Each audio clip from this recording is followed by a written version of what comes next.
बिस्मिल्लाहिर्रहमानिर्रहीम। आज की वीडियो में हम जापानी हाइब्रिड हीटर्स की पावर कंजप्शन के बारे में प्रैक्टिकल डेमोंस्ट्रेशन देंगे आपको।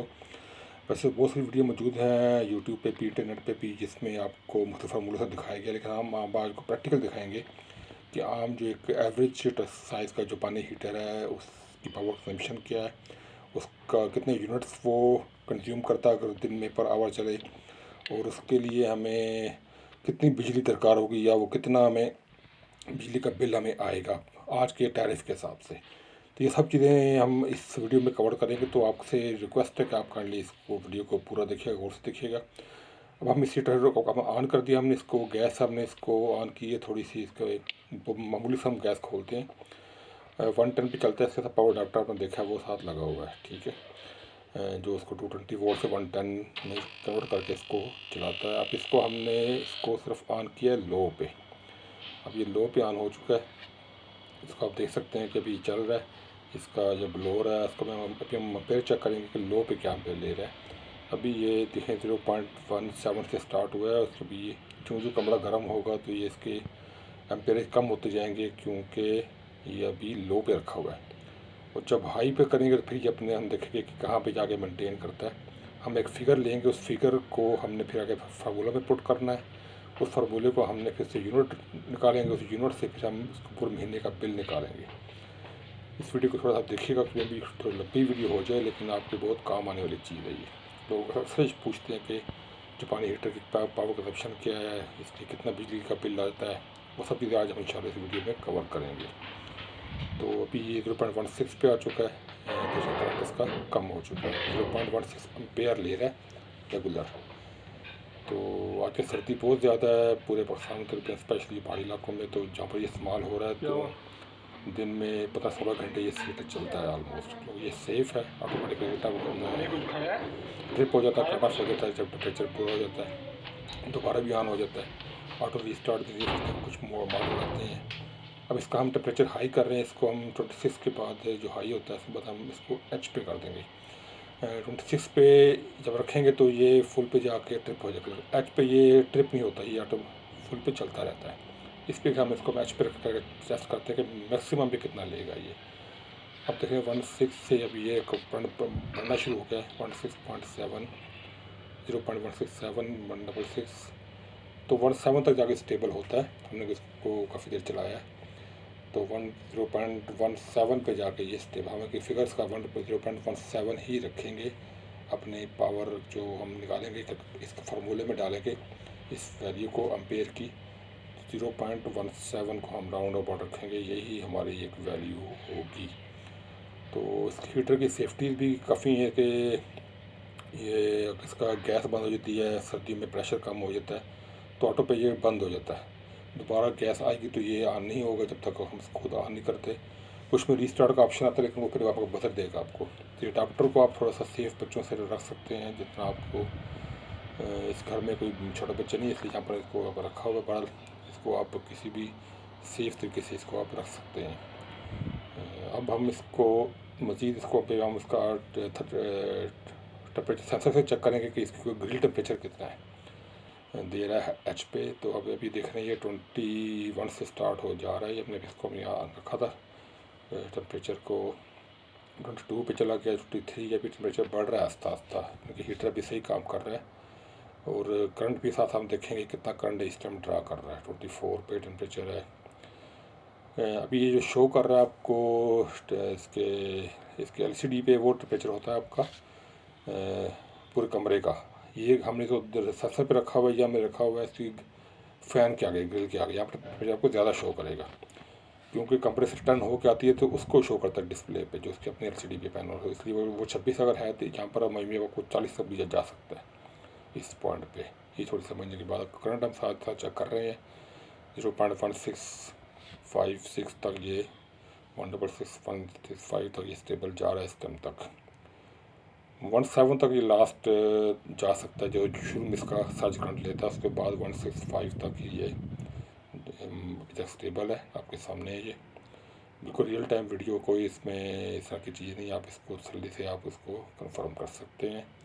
इसी बुनियाद पे आप अपना डिसीजन ले सकते हैं कि हीटर आपने कौन सा लेना है, कौन सा बाई करना है, किस कैपेसिटी का बाई करना है। तो ये कमरे के हिसाब से ये बहुत मुनासिब हीटर है, कमरे को बड़े जल्दी गर्म कर देता है। अब इसको हमने इसको चेक कर लिया, तो अब इसका जो फिगर है जो हम 0.17 ही रखेंगे अपने फार्मूले की कन्वर्जन के लिए।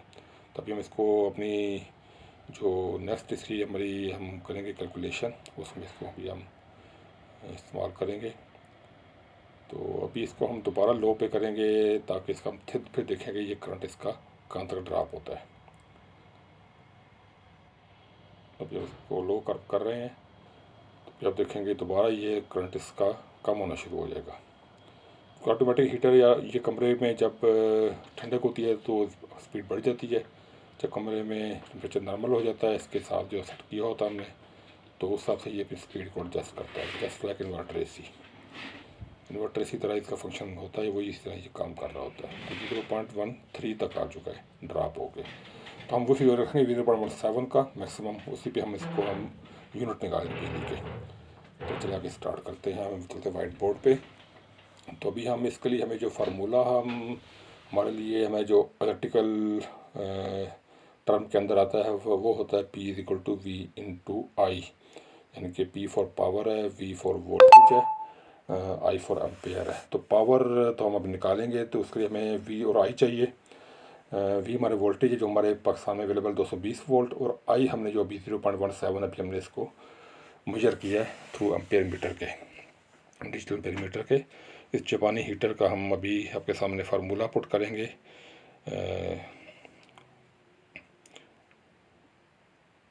फार्मूला इसके लिए जो हमने इसको वाट निकालने होते हैं, इसको यूनिट्स निकालेंगे, इसको हम वाट्स निकालेंगे जो बिजली का यूनिट कंज्यूम करता है। तो वाट का जो फार्मूला इलेक्ट्रिकल टेक्नोलॉजी में इस्तेमाल होता है वो P यानी कि वाट्स के अंदर V/I, मैंने जैसा पहले आपको मैंने बताया है। तो इसमें पावर हमने मेजर करनी है, वोल्ट 220 वोल्ट है पाकिस्तान की सप्लाई के हिसाब से, और एम्पेयर अभी हम जो हमने 0.17 जो भी हमने इसको मेजर किए हैं।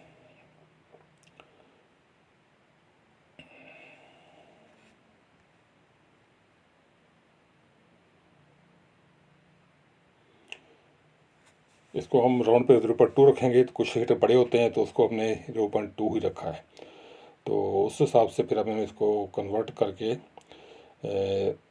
44 वाट आ गए, तो 44 को हमने जब 1000 पे डिवाइड किया तो 0.44 किलो वाट, इसको हम जब हम करते हैं किलो वाट के अंदर, क्योंकि इसको जो यूनिट्स है वो किलो वाट आवर में होते हैं, तो उसको जब आवर में कन्वर्ट करेंगे तो 0.4 से 60 हम 16 घंटे हमने रखा है एक टाइम सर्दी में एवरेज हीटर हमारा चलता है, जो जहाँ पर ज़्यादा ठंड होती है, मैक्सिमम इससे कम हो सकता है, तो हमने 16 घंटे का टाइम रखा है कि 16 घंटे हमारा हीटर सर्दी में चलता है। तो उस हिसाब से जो यूनिट हमें मिले वो 0.704 यूनिट मिले।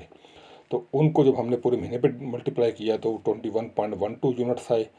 और अगर हम आज की डेट की बात करें तो पाकिस्तान के अंदर डोमेस्टिक टैरिफ 10 रुपये पर यूनिट चल रहा है, तो 10 रुपये के हिसाब से जो हमारा बिजली का बिल आ रहा है इस हीटर का सिर्फ चलाने का 16 घंटे दिन में, वो आ रहा है 211 रुपये पर मंथ की बात कर रहे हैं, पूरे महीने का एक हीटर का, जो अगर हम इसको इस्तेमाल करें 16 घंटे पर डे के हिसाब से।